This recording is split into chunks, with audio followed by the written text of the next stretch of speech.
Bienvenue dans la formule longévité. 84 ans, c'est l'espérance de vie des Corses, les champions de la longévité en Europe. Ça donne envie de déménager, non? Pas d'inquiétude si l'île de beauté n'est pas trop votre tasse de thé, je vais quand même pouvoir vous aider. Je suis Marine Sanclemente et le point commun de tout ce que je fais dans la vie, c'est la joie et le plaisir de vivre. Mais comment prendre vraiment soin de soi pour vivre longtemps en bonne santé? C'est la question que je vais poser tous les 15 jours à des experts du mouvement, de la nutrition et de la santé. Ensemble, nous allons analyser toutes les tendances qui entourent ce merveilleux monde de la longévité pour vous donner des clés de compréhension sur ces sujets et vous aider à vous faire votre propre idée. Alors si vous avez envie de tout maîtriser, ça commence maintenant. Bonjour Florence. Et bonjour Marine. Alors je reçois aujourd'hui à mon micro la spécialiste française de la psychologie positive. Pour ceux qui ne vous connaissent pas encore, Florence, je vais vous présenter rapidement. Vous êtes journaliste, vous êtes auteur de plusieurs best-sellers, vous êtes conférencière. Sur Instagram, vous vous qualifiez de professeur de bonheur et de positive activiste. Avant d'entrer dans le vif du sujet, j'aimerais savoir qu'est-ce qui vous a mené sur ce chemin-là dans votre vie? Alors, je suis depuis toujours formée en psychologie. Ce qui m'intéresse, c'est le développement de nos personnalités, le développement des êtres humains. Et en fait, j'ai un métier un peu particulier parce qu'il consiste à raconter des choses que nous apprend la science, on peut dire ça comme ça, les recherches en psychologie. Et pourquoi est-ce que je me qualifie de professeur de bonheur? C'est parce que ce que je viens raconter, c'est ce qui s'appelle la science du bonheur, qui est la psychologie positive. Et je pourrais vous expliquer ce que c'est. Alors, j'ai eu dans une conférence que vous avez donnée récemment que vous expliquiez que la gratitude était l'un des piliers de la longévité. Est-ce que c'est prouvé scientifiquement ou c'est plus de l'ordre du ressenti? Non, pas du tout. C'est absolument prouvé, démontré. C'est-à-dire que tout ce qui s'intéresse à la longévité va essayer de comprendre quel comportement peut influer sur le système immunitaire, puisqu'en fait, c'est lui qui va piloter notre longévité. Parce que la longévité, si on réfléchit bien, n'est intéressante que si on est en bonne santé. Vivre longtemps juste pour vivre longtemps, franchement, ça fait pas très envie. En revanche, c'est vrai que tant qu'on peut être en bonne santé, là, ça a un intérêt.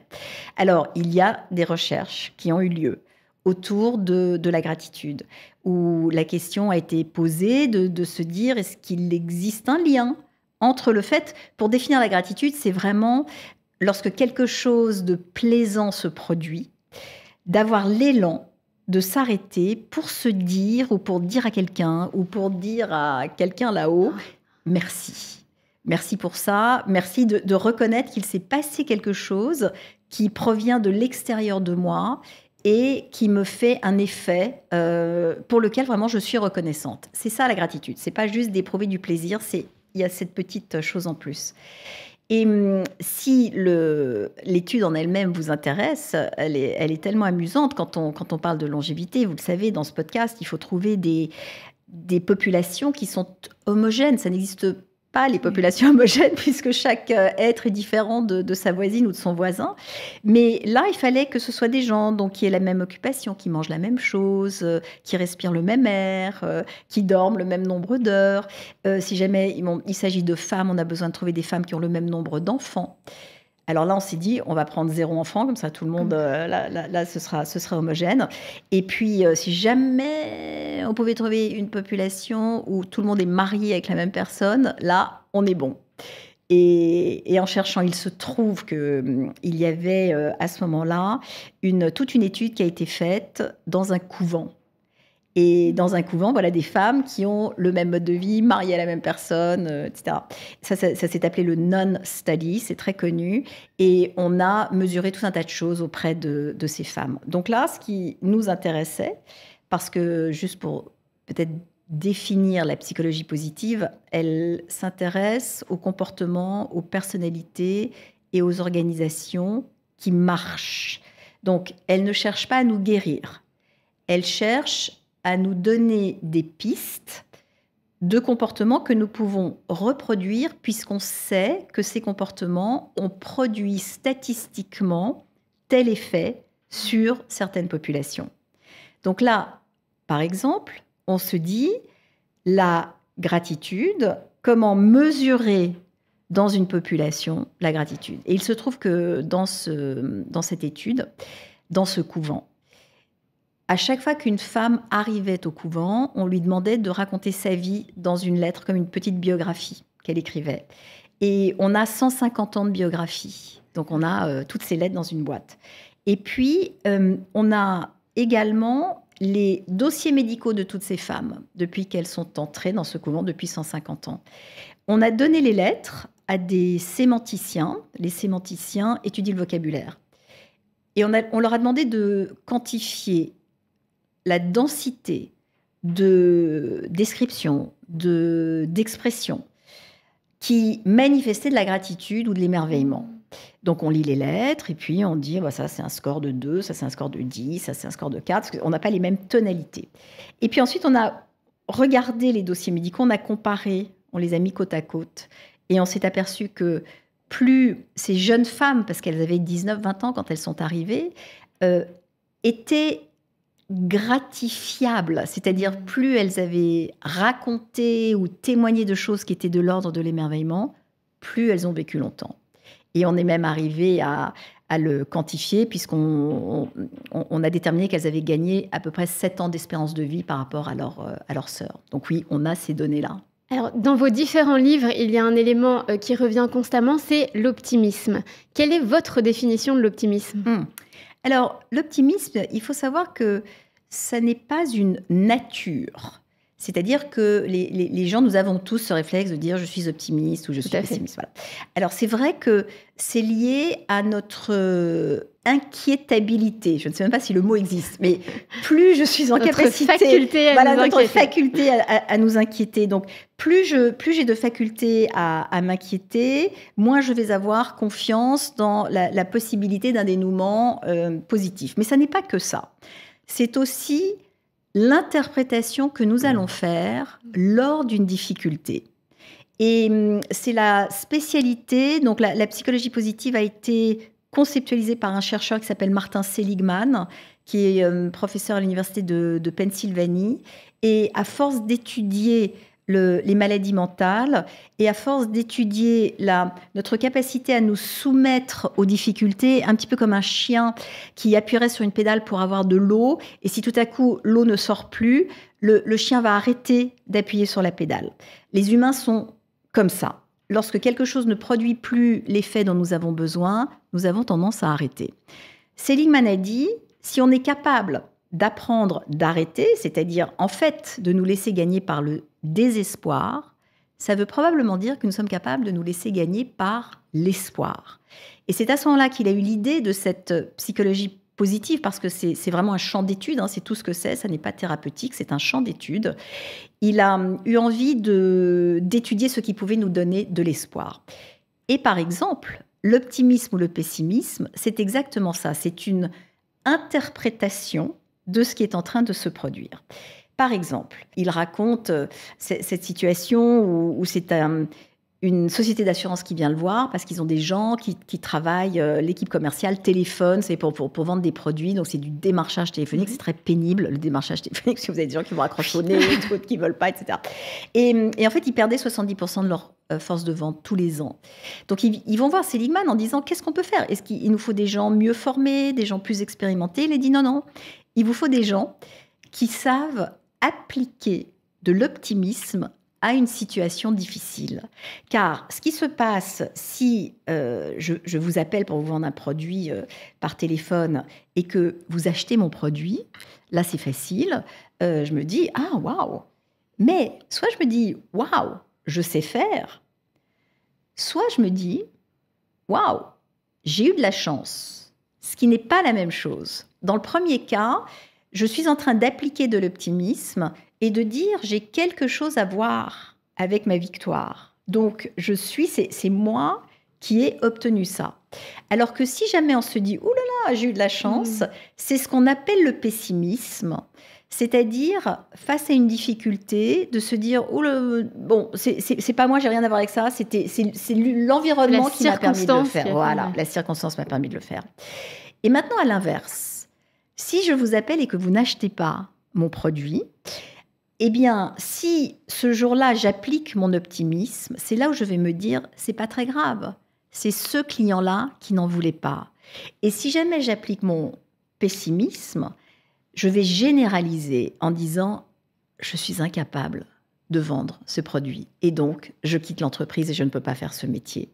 Donc, on voit bien là que la situation est la même. Ça a marché, ça n'a pas marché.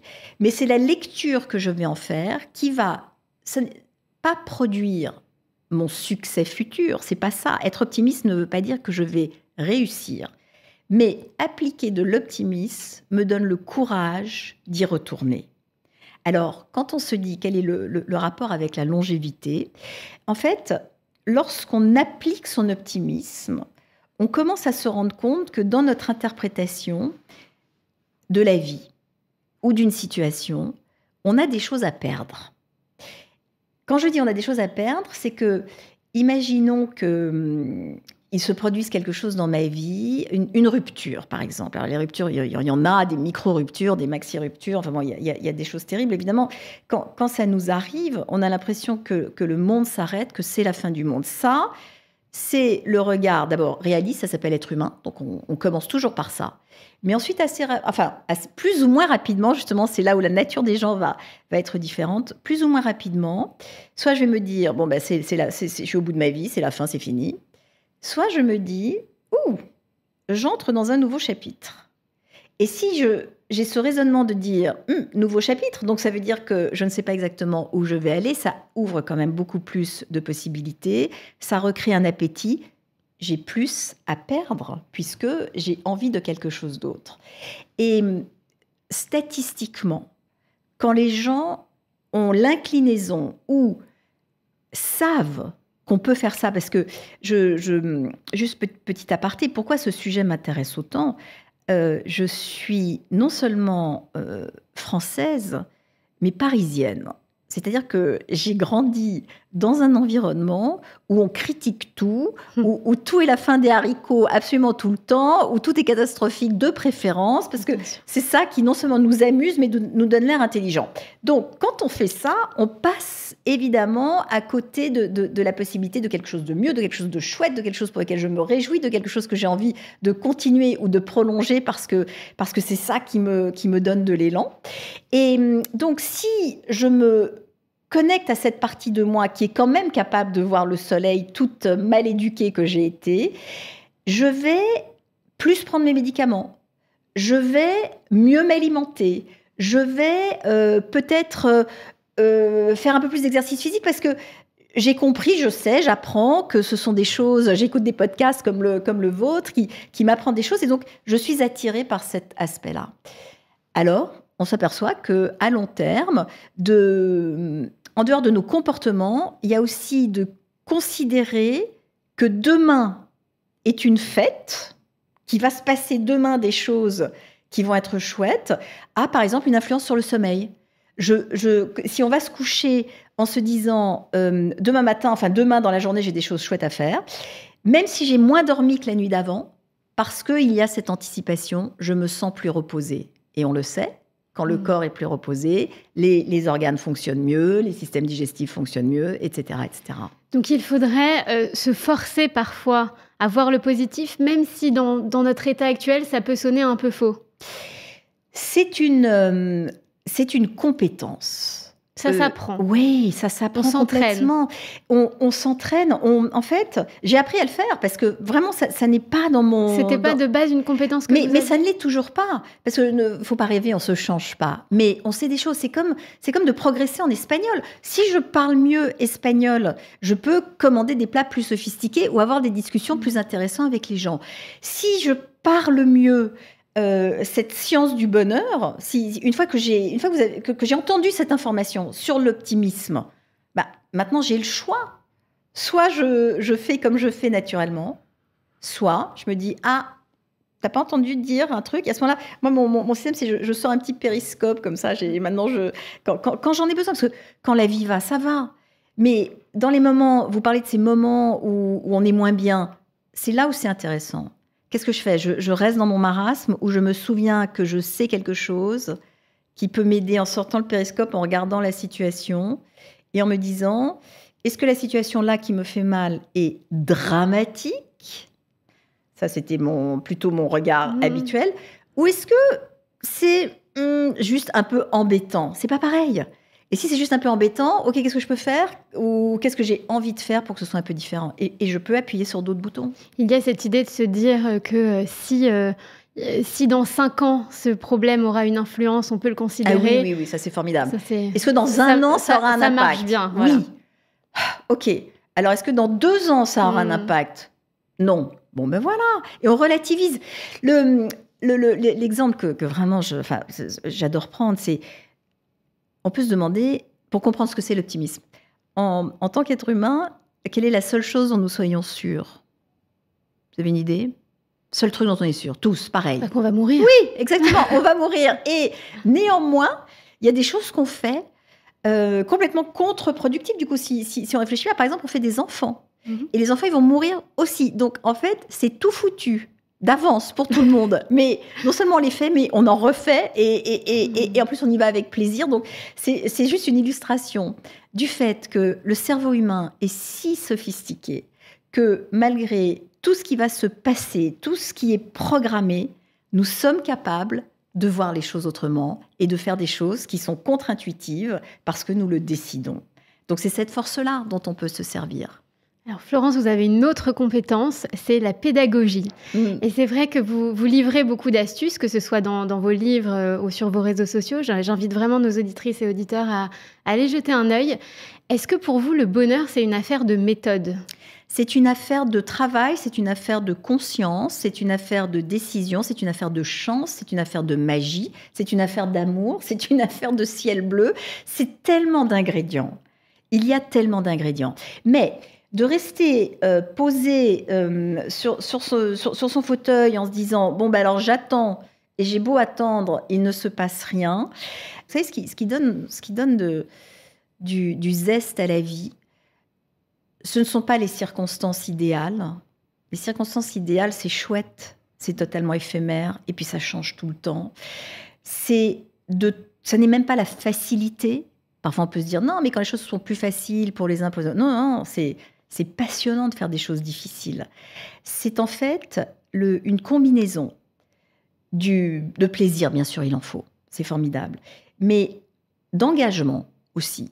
C'est-à-dire, par quoi suis-je prise? Par quoi est pris mon temps? Est pris sont prises mes occupations? Ma concentration? La concentration, c'est une source de bonheur absolument démente. Parce que c'est là où on ne fait qu'une seule chose et on a vraiment l'impression d'être dans la vie quand on est concentré, même si on s'en rend pas compte, c'est ça qui est en train de se passer. Et puis, il faut un tout petit truc en plus qui s'appelle le sens. À quoi ça sert? Et à quoi je sers? Et c'est pour ça que quand on va se coucher le soir, y compris avec le moral dans les chaussettes, en se disant « Qu'est-ce que j'attends avec impatience demain ?» Mais même si c'est de boire mon café avec du lait mousseux, parce que c'est ça fait partie des choses qui me fait du bien, ça c'est un plaisir, même si c'est d'aller chercher ça. J'ai déjà trouvé du sens au fait de me lever le lendemain matin. Donc, vous voyez que tout n'est pas que de l'action, tout n'est pas que de la décision, ce n'est pas un filtre faux que je mets sur la vie, c'est l'intention que je place à certains moments, si et quand j'ai besoin de me sentir mieux. Sinon, je laisse faire, je suis en vie, c'est tout, c'est cool. Alors, je vais rebondir sur la concentration et le sens. Dans l'un de vos derniers ouvrages, vous louez les bienfaits de l'écriture thérapeutique. Pas l'écriture pour être publiée, mais vraiment l'écriture, ce qu'on appelle le journaling, aussi l'écriture intime. Qu'est-ce qui se passe dans le cerveau quand on écrit? Je suis contente que vous parliez de ça parce que c'est tellement accessible à tous. Alors, le système scolaire, en tout cas celui en France, nous a trompés. C'est-à-dire qu'on nous a fait croire que pour que l'écriture ait de la valeur, il fallait avoir des bonnes notes, donc il fallait que l'orthographe soit impeccable, il fallait que les raisonnements soient impeccables. Et à cause de ça, il y a beaucoup de gens qui sont traumatisés. Là aussi, j'en ai fait partie. Où on pense que donc c'est un truc difficile, accessible à d'autres, etc. Alors que il faut comprendre quelque chose. Quelle est la force incroyable du journaling? Donc le journaling, ça consiste à tenir un journal. Tenir un journal, ça consiste simplement à écrire ce qu'on a dans la tête. Et nous avons tous et toutes besoin d'avoir un endroit dans cette vie où nous pouvons être exactement comme nous sommes. C'est-à-dire pétrie de contradictions, de pensées terribles, de critiques envers les autres, d'amour impossible, de désirs inavouables. Enfin, on a tous des choses à l'intérieur de notre tête qui, socialement, c'est pas pratique d'en parler à son conjoint, à ses copines, etc. On peut pas parler de tout. On a quand même besoin d'un endroit où on est reconnu, on est vu tel qu'on est complètement. Donc, il y a un truc super, c'est d'écrire ces choses-là. Et dans un cahier, sur un document, dans son téléphone, peu importe, le grand débat, est-ce que c'est manuscrit, est-ce que c'est tapuscrit, ça s'appelle comme ça, tapuscrit, j'adore. On a même trouvé des gens qui avaient 6 doigts. Alors ça, vous imaginez, on peut taper sur un clavier avec 12 doigts, c'est génial. C'est pas la question c'est... Qu'est-ce que j'ai dans la tête ? Et je le raconte. Et ça me sert à plusieurs choses. D'une part, ça me sert à l'avoir sorti, à le voir, c'est-à-dire que j'ai un miroir de moi-même. Ça me sert à éprouver de l'affection pour cette personne. C'est pas évident pour tout le monde d'aimer la personne que nous sommes. On est tellement critique envers nous-mêmes. C'est sympa aussi d'avoir un petit moment où on est gentil avec soi. Donc on peut le faire en écrivant. Parce que quand on écrit, on se rend compte qu'on est juste quelqu'un, quoi. On est touchant aussi. Mais oui, on est touchant, puis ça nous met à distance de nous-mêmes. Donc, on est beaucoup plus agréable avec soi-même quand on est à distance. Et puis, ça nous permet parfois d'organiser nos pensées. Ça nous permet aussi de nous souvenir du meilleur et du pire, parce que la vie passe très vite. On n'a que 7 cases d'informations qui fonctionnent en même temps. Donc, dès qu'il y en a une 8e, hop, il faut qu'il y en ait une qui disparaisse. Donc, il y a plein de choses qui disparaissent. C'est dommage de laisser filer toute cette vie, toutes ces expériences géniales qu'on vit. Donc, on prend un moment. C'est un investissement pour soi, mais c'est une fois qu'on le fait régulièrement, on se rend compte vraiment de la valeur que ça a. Et on note, on raconte. Ça peut être 4 minutes, 10 minutes. Vous avez des gens qui font ça méthodiquement tous les matins. Moi, je sais que chacune et chacun est différent. Vous avez des gens très méthodiques pour lesquels la routine va être importante. Vous en avez d'autres où c'est le fait de faire ça de manière sporadique et spontanée qui va jouer. Donc, on laisse faire sa nature et on le fait comme ça. Mais c'est tellement précieux. Et alors, attention. Je ne sais pas si vous vous souvenez, mais adolescente, on avait des carnets avec des petits cadenas. Mais oui, bien sûr. Parce que ce qui crée la possibilité de vraiment être soi, c'est le cadenas. Or, évidemment, ce qui attire l'œil des autres, c'est le cadenas. C'est-à-dire que le nombre de mamans qui ont dû ouvrir le cadenas pour voir ce qu'il y avait dans la tête de leur fille, je ne veux même pas le savoir. Donc, quand on est... mon conseil, c'est le carnet le plus moche possible, que personne n'a envie d'ouvrir, qu'on range vraiment dans un endroit que personne ne trouvera, parce que c'est important, cette intimité extrême avec soi. Et si jamais on tape, c'est mon cas, moi, mon journal est tapé, il est tout à fait possible de créer des mots de passe qui sont d'ailleurs inviolables parce qu'on ne peut pas les retrouver. Donc, il faut vraiment s'en souvenir. C'est possible sur Word, etc. Il y a une petite fonctionnalité qui permet d'avoir un mot de passe qui n'a rien à voir avec le reste de l'ordinateur et qui crée cette confidentialité. C'est ça qui fait la différence. Est-ce que vous pensez qu'il y a aussi un lien entre l'état du corps et la production littéraire ? Je vous donne un exemple. Moi, j'ai jamais aussi bien écrit que lorsque j'ai observé un jeûne long dans les cliniques Buchinger. Alors, on parle d'un jeûne encadré avec des médecins. Et c'est vrai que cet état où on ne mange pas pendant plusieurs jours et où on peut se dire peut-être que notre cerveau va être moins créatif, moins actif. En fait, c'est tout l'inverse qui se produit. Et pour en avoir discuté avec beaucoup de personnes, c'est un avis assez partagé. Je sais que vous avez fait cette expérience-là. Racontez-nous un peu ce qui s'est passé, ce que vous avez observé, vous, à ce niveau-là. C'est au-delà de ça. Donc, pour vous, c'est l'écriture parce que peut-être que c'est ça qui se libère pour vous à ce moment-là. Je m'apprête d'ailleurs vraiment dans moins d'une semaine à aller, je crois, faire ma 15e expérience de jeûne thérapeutique. Donc, on appelle ça comme ça.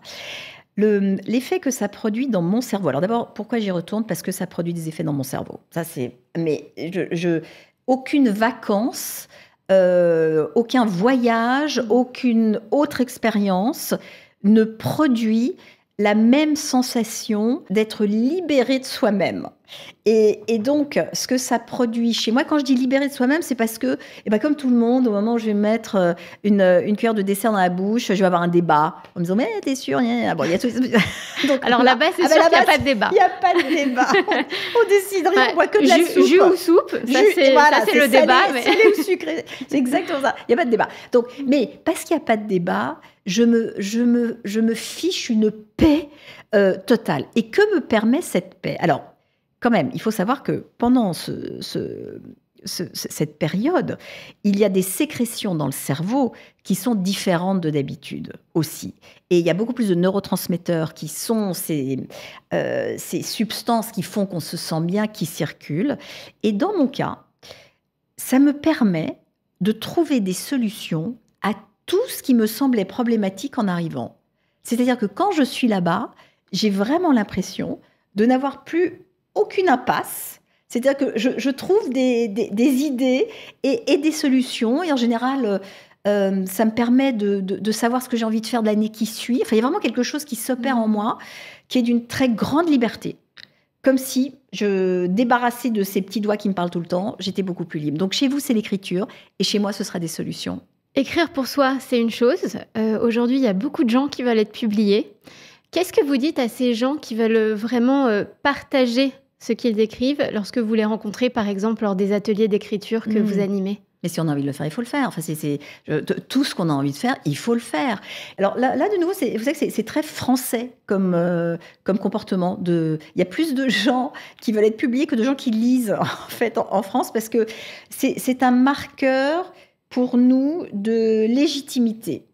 Et c'est comme ça, c'est culturel, parce que vraiment, nous venons d'une tradition très intellectuelle dans ce pays, mais on ne trouve pas ça ailleurs dans le monde, donc c'est vraiment particulier. Mais évidemment, il faut le faire. Aujourd'hui, il suffit d'écrire un post sur Instagram pour être publié. Vous savez, quand j'organise des ateliers d'écriture, le fond de ma démarche n'est pas de dire apprenons à écrire pour être publié. Il y a d'autres gens qui font ça, il y a des écoles d'écriture qui font ça très bien. Ce que je viens vous apporter, ce sont des lecteurs. Et en fait, il y a une vraie différence entre un texte que j'ai écrit pour moi-même et un texte qu'une seule personne a lu. Et déjà, le fait d'avoir été lu provoque quelque chose en nous qui nous donne une sensation différente. Et parfois, ça suffit. Donc, un environnement comme ça, bienveillant, puis en plus tout le monde se lit, donc on est bienveillant. C'est-à-dire que c'est pas, on cherche pas à démonter les autres. Au contraire, on trouve dans le travail de chacun des choses. On commence à les reconnaître, on commence à se reconnaître. Et de nouveau, c'est comme de parler espagnol. C'est une langue de plus. Pour moi, plus nous avons de façons de nous exprimer, d'exprimer ce qui se passe à l'intérieur de nous, autour de nous, parce que c'est créatif aussi l'écriture, ça n'est pas que thérapeutique ou journaling, c'est sympa, c'est transactionnel, je peux vous écrire quelque chose, je peux écrire un texto à quelqu'un, c'est déjà une transaction entre nous, ça s'appelle comme ça, il n'y a pas d'échange monétaire, c'est ce qui se passe entre les êtres humains, et rien n'est plus important pour nous que ce qui se passe entre êtres humains pour la qualité de notre vie, y compris notre longévité. Les rapports avec les autres, ça, c'est autre chose dont on peut parler. Dans une émission radio, vous avez parlé de choc post-traumatique positif. Est-ce que vous pouvez nous expliquer ce que c'est? Oui, on parle toujours de choc, de syndrome post-traumatique en ne voyant que la difficulté que l'on a à se remettre dans la vie et les empreintes négatives qui restent. Or, il nous est tous arrivé de vivre des moments dans nos vies où c'était tellement génial que ça nous a ouvert à quelque chose. Par exemple, la sensation de faire partie d'un tout qui est beaucoup plus grand que nous.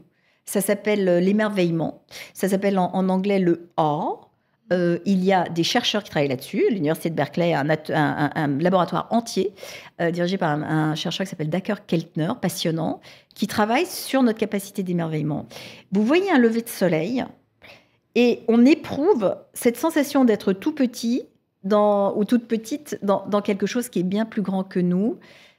Ça m'a soudain donné du recul, de la perspective. Ça a désarmé peut-être les difficultés que j'ai à ce moment-là, parce que je sais que c'est plus grand et que c'est formidable. C'est un choc positif post-émerveillement. Donc il y en a tout le temps et on n'en tient pas compte parce que notre cerveau fait toujours beaucoup plus attention à ce qui est négatif que positif, donc on ne fait pas attention, mais c'est aussi fantastique que quelque chose qui va être très douloureux et malheureusement nous coller un peu aux semelles. Vous dites qu'il faut cultiver son intuition pour prendre les bonnes décisions. Comment on fait pour savoir ce dont on a vraiment envie, ce dont on a vraiment besoin? Si on ne sait pas, et c'est mon cas, il y a une façon très simple, assez comique, de vérifier. C'est de prendre une pièce ou un pendule. J'ai un pendule dans mon sac à main. Et alors vous dites, bon voilà, je ne sais pas si je veux faire ça ou ça, j'arrive pas à savoir, je ne sais pas, j'ai envie mais j'ai pas envie, mais j'ai envie mais j'ai pas envie, je ne sais pas. Bon, très bien, on prend la pièce, on dit pile c'est oui, face c'est non. On lance et on voit ce que ça donne. Ça vous dit oui ou non. Et au moment où ça vous dit oui ou non, vous ressentez quelque chose. Et soit vous êtes OK, soit vous dites, mais ça va pas, non? Et en fait, on a la réponse. Donc, il y a des gens qui sont très reliés à ce que dit leur corps. Donc, on a toutes et tous pris des décisions où la tête a travaillé et il se passait là quelque chose qui disait pas la même chose. Et on y est quand même allé. Et après, on en a fait les frais. Donc, quand je dis développer son intuition, c'est aussi être plus plus sensible. C'est aussi un travail, hein. C'est vraiment un exercice aussi de se dire mais qu'est-ce qui se passe là? Il y a quelque chose là. Je sais pas. Alors peut-être je peux pas répondre tout de suite. Et on sort le pendule, on fait ce qu'on veut, mais en tout cas l'information, c'est il vaut mieux ne pas répondre à ce moment-là. Et si je sais pas exactement quoi dire, parce que je sens des choses contradictoires, je me dis choses contradictoires. Alors on peut se mettre à transpirer, on peut se mettre à avoir trop chaud, on peut se mettre à avoir envie de bouger. Ce sont des indicateurs. Et d'ailleurs quand on est assez sensibilisé à ça, on le voit chez les autres. Donc, on apprend en posant des questions aux autres à voir que vous dites, tu viens chez moi demain? Ouais. Vous êtes en train de lire qu'il est probable que ça ne se produise pas. Donc, ça permet aussi pour soi, même l'intuition qu'on a envers les autres, de se dire, oh, je vais vérifier ou je vais reposer la question autrement ou je vais ouvrir le fait que ça n'a pas l'air sûr et voir pourquoi. Alors, on touche à la fin du podcast. Est-ce que vous auriez un petit conseil pour nos auditrices et auditeurs qui auraient un peu le moral en berne en ce moment? Qu'est-ce qu'on fait? Une petite chose qu'on intègre dans son quotidien pour un shot d'optimisme? Alors, il y a tellement de choses. Rire. On sous-estime la puissance de rire, mais même de ricaner. Enfin, juste, même ça suffit. Et rire pour de faux. On entend parfois qu'il faut rire devant son miroir pour envoyer l'information au cerveau. Qu'est-ce que vous pensez de ça? Moi, je suis tellement parisienne que ça se... J'achète pas, mais sourire, c'est immédiat. C'est-à-dire que, en fait, c'est physiologique de sourire. Mais je viens au rire. Il y a vraiment une science qui s'appelle la gélologie, qui consiste à étudier l'impact du rire, et on sait que ça va transformer le système gazeux dans le corps, qui va renforcer le système immunitaire, etc. Donc, une fois qu'on sait ça, c'est pas facile de juste se marrer sur commande. En revanche, ce qui peut s'organiser, ça c'est quelque chose que vraiment je fais dans ma vie de façon militante, c'est que il y a des gens dans ma vie qui me font rire. Et ces gens-là, eh bien, je les vois. Ça veut dire que je ritualise carrément je l'ai déjà dit, mais le dimanche soir, je dîne avec mes voisins parce qu'on a le même sens de l'humour, on se marre ensemble, ça nous fait plaisir. Je sais que je vais me marrer le dimanche, déjà, ça c'est sûr. Le lundi, je recommence avec une autre personne qui vraiment a dans ma vie une fonction de lever de soleil. Voilà, il y a des gens comme ça autour de nous. Donc je sais que au moins ces 2 moments-là pendant la semaine, je suis sûre de rire ou de ricaner parce qu'on partage tellement de valeurs. Ça s'organise et ça semble simple, pourtant c'est scientifique et c'est très simple et c'est tellement agréable. Et quand on parle de longévité, la qualité des relations que nous entretenons avec les autres a un impact absolument avéré. Donc c'est comme ça qu'on fait, c'est pas juste d'attendre que ce soit sympa, c'est de provoquer ces moments qui le sont. C'est vrai que la communauté est l'un des piliers, on l'a vu par exemple dans les zones bleues, c'est fondamental. Dans les zones bleues, dans les études à long terme sur ce qui rend la vie le plus riche possible, dans les études que l'on fait sur les rechutes après des cancers du sein, on se rend compte que dans des groupes de parole ou lorsqu'une femme a plus de 10 amis, et 10 amis, ce ne sont pas des gens qui sont dans la pièce, ce sont des relations qu'on entretient avec d'autres gens, elle aura moins de récidives que si elle en a moins. On sait que des hommes qui ont souffert d'accidents cardiovasculaires, s'ils ont une relation significative dans leur vie, c'est-à-dire de l'amour, eh bien, ils ont beaucoup plus de chances de s'en remettre et d'être toujours vivants 5 ans après. Relation, relation, relation. C'est physiologique, c'est de la longévité, c'est de la santé, c'est de la qualité de vie. Nous sommes de petits animaux sociaux et on a beau être très intelligent et savoir plein de choses et se poser plein de questions, c'est le lien que l'on ressent qui fait la différence. Alors Florence, avant de se quitter, on va passer aux 3 signatures de la formule longévité, qui sont des questions auxquelles je vais vous demander de répondre le plus instinctivement possible. Si vous pouviez remonter le temps et revivre une année de votre vie, quel âge choisiriez-vous et pourquoi ? L'année prochaine. Parce que je n'ai aucune idée. La seule chose qui m'intéresse, c'est ce que je ne connais pas, c'est la surprise à venir. Donc, ça ne m'intéresse pas de retourner derrière. Est-ce que c'est important pour vous de vivre longtemps ? Pas du tout. Pas du tout. J'ai demandé à mes enfants de m'euthanasier au moindre signe de défaillance mentale, par exemple. Non, ce qui m'intéresse, c'est de vivre pleinement. Mais vraiment, vraiment. Et je suis à un âge où je suis confrontée à la grande vieillesse de gens que j'aime profondément, qui sont mes parents. Donc, j'y suis très attentive. Et pour l'instant, ça ne me fait pas méga envie. Et justement, quelle est votre formule longévité pour une vie aussi épanouie et sereine que possible ? De m'intéresser au sujet, de me cultiver. Je mange pas mal d'amandes aussi. Et alors, j'ai l'impression que si je parle vraiment de choses très concrètes, ce jeûne que je fais depuis 15 ans, je suis en train de me rendre compte que c'est un vrai investissement sur l'avenir. Parce que comme plus on avance, plus les données sont claires et on a l'impression que les tissus se régénèrent et tout, je me dis finalement, tu as une bonne idée parce que tu as commencé assez tôt et c'est peut-être le meilleur service que tu es en train de te rendre. Donc, je suis contente de ça.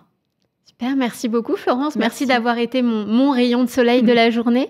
Où est-ce que nos auditrices et auditeurs peuvent vous retrouver s'ils veulent suivre tous ces conseils, donc dans vos livres déjà ? Alors, dans mes livres, absolument, 3 kiffs par jour. Il y en a un autre qui s'appelle Power Patate, un qui s'appelle Écrire pour s'épanouir et kiffer. J'ai un site internet à mon nom, florenceservan-schreiber.com. J'ai 2 comptes Instagram, un qui s'appelle 3 kiffs par jour et un qui s'appelle Floss Forever, ça c'est toujours à mon nom, et sur LinkedIn.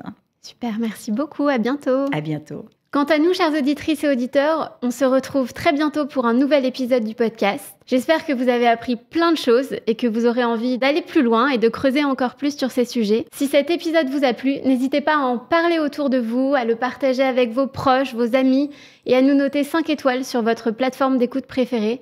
Ça n'a l'air de rien comme ça, mais pour nous, c'est très important. Et pour être sûr de ne pas rater les prochains épisodes, abonnez-vous. Je vous embrasse. À très bientôt. Ciao!